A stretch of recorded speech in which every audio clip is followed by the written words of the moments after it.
How do you get 5 years of experience if no one is willing to give you a chance? I remember saying this out loud in frustration. I was sitting alone in the basement of my friend's house where I was living after I graduated from school to save money. I was in debt, I was alone, and I didn't feel like I had a path forward. I was hunched over my laptop, refreshing my email like it might suddenly change my life. Refresh, refresh, refresh, hoping for anything other than the silence. I had applied to what felt like hundreds of financial services roles: analyst, associate, anything entry level. But the response was always the same: nothing, just silence. And when I did get a response, it was always the same message wrapped in different language. Sorry, but we're looking for someone else. Someone with 3 to 5 years of experience and a proven track record. It felt like the industry didn't want me today. It wanted some future, polished version of me, one that didn't exist yet.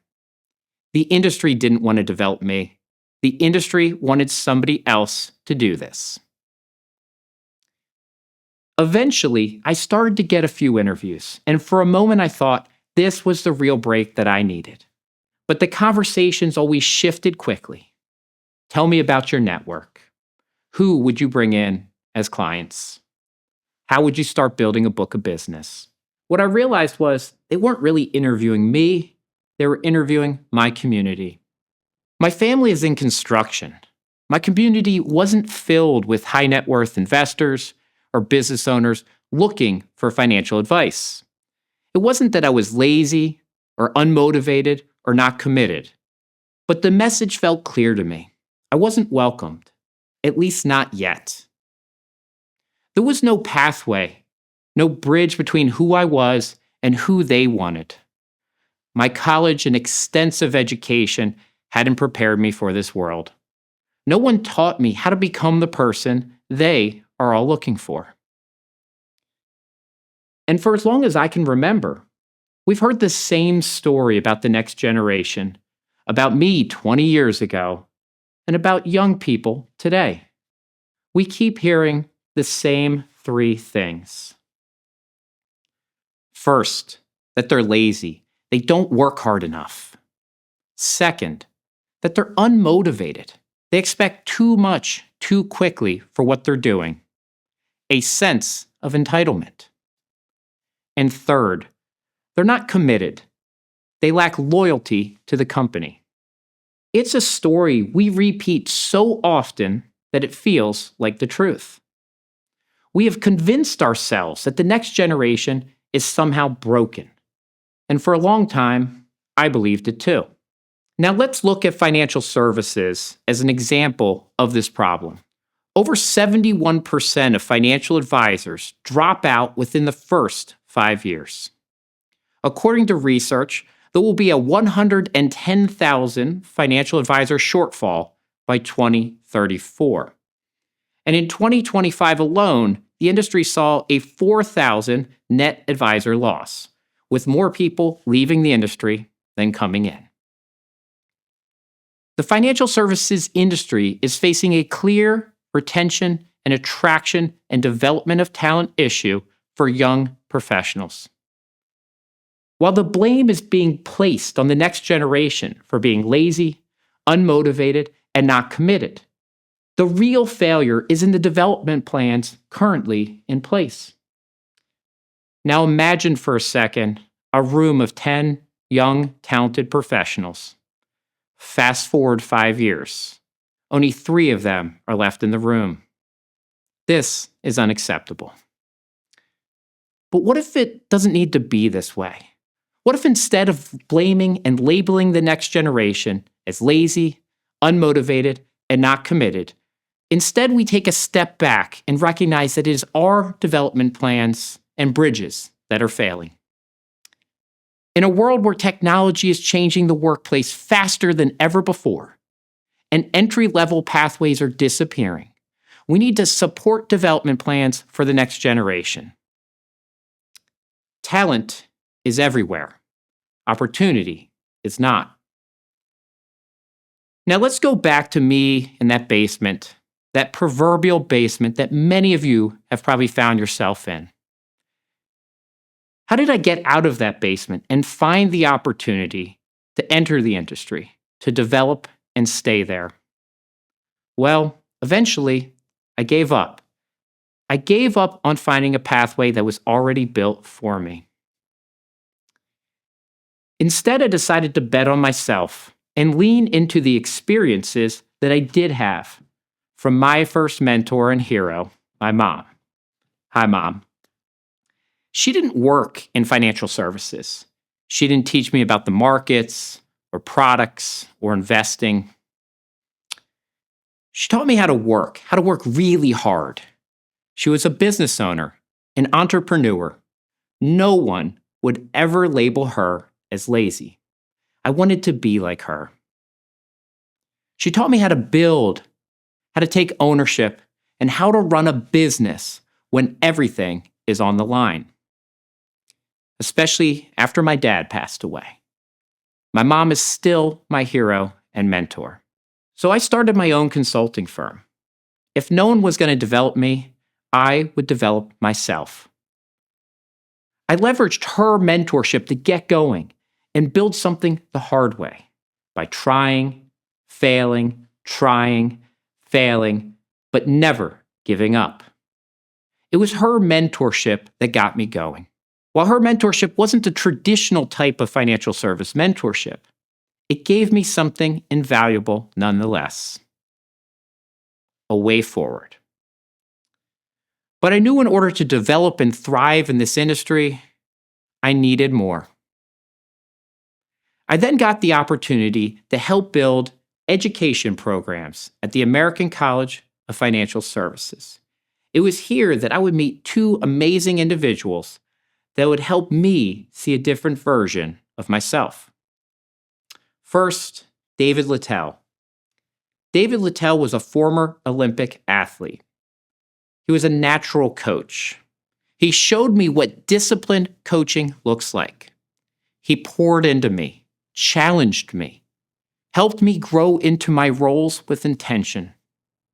He was a natural coach, and his motivation helped me change my career and get the best out of me. Next, I found out I belonged for perhaps the first time ever.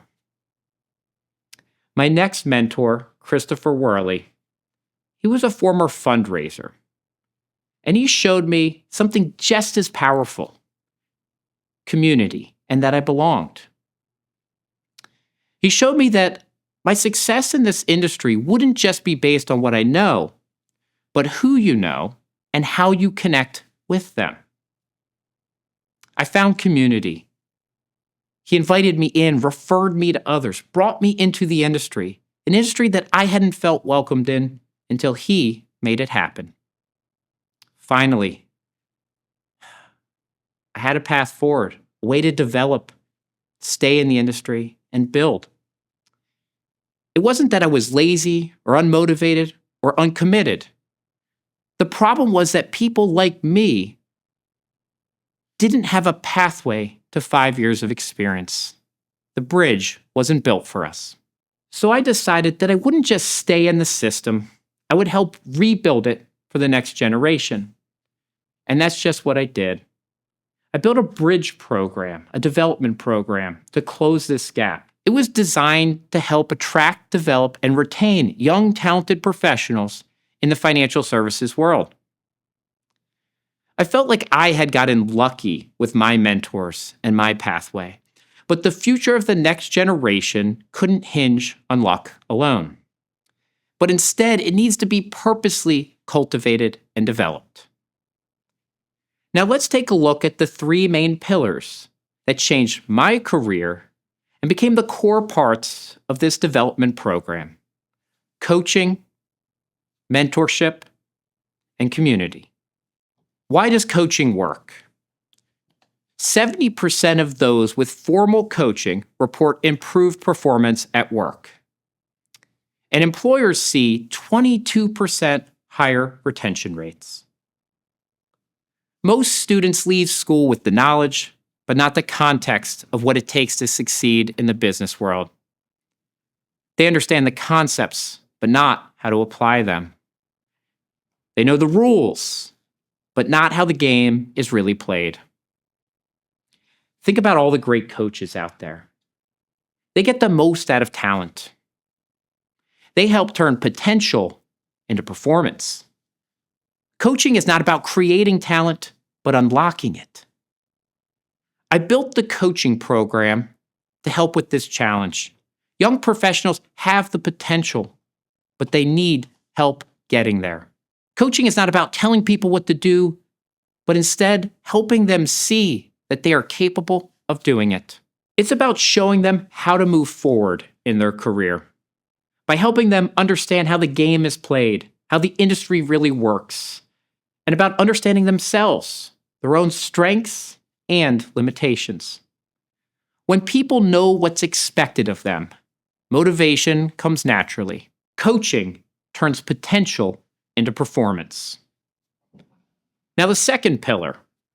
Why does mentorship work? According to MentorClick, people with mentorship are 5 to 6 times more likely to be promoted. For me, mentorship was everything.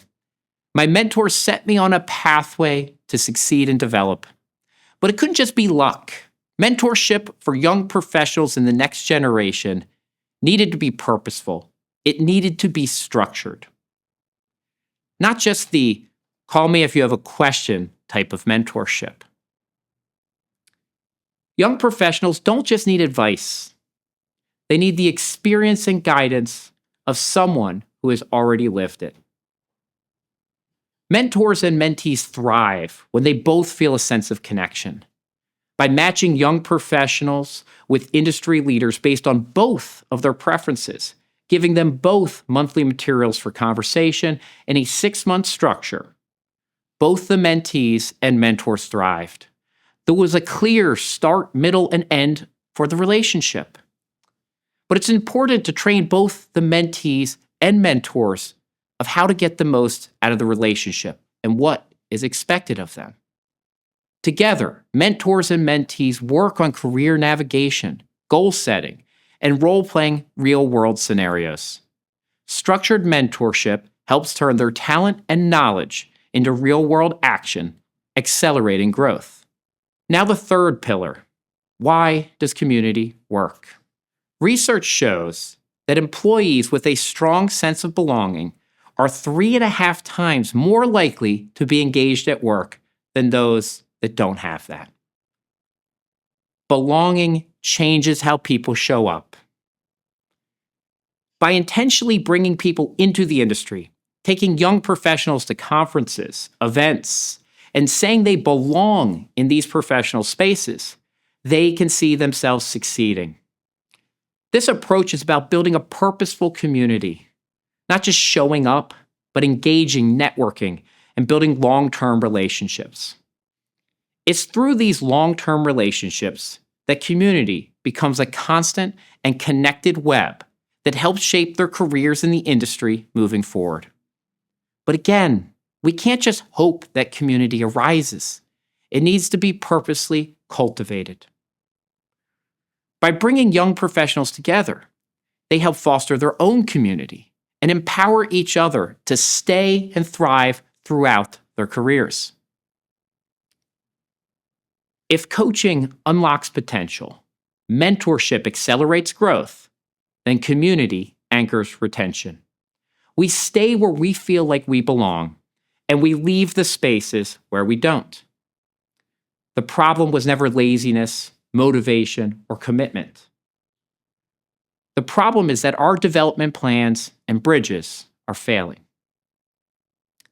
If we want to solve the attraction, development, and retention issues facing so many industries today, we need to stop blaming the next generation and instead focus on what we can do to empower this next group of young leaders.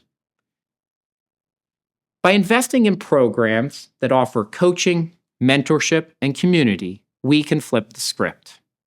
But it can start small. It can start as small as just connecting two people together, or offering to mentor someone, Or the next time you're going to a meeting or lunch where young professionals aren't invited into those spaces normally, invite someone along. Remember, we're not facing a leadership or talent crisis in the next generation. We're facing a development crisis. By focusing on creating these bridges, we can make the most driven, committed, and loyal group of leaders that we have ever seen, and at the same time solve the attraction, development, and retention of talent issues facing so many industries today. Coaching drives performance. Mentorship accelerates growth, and community anchors retention. How do you get 5 years of experience if no one will give you a chance? Give someone that chance. Know that talent is everywhere, opportunity is not.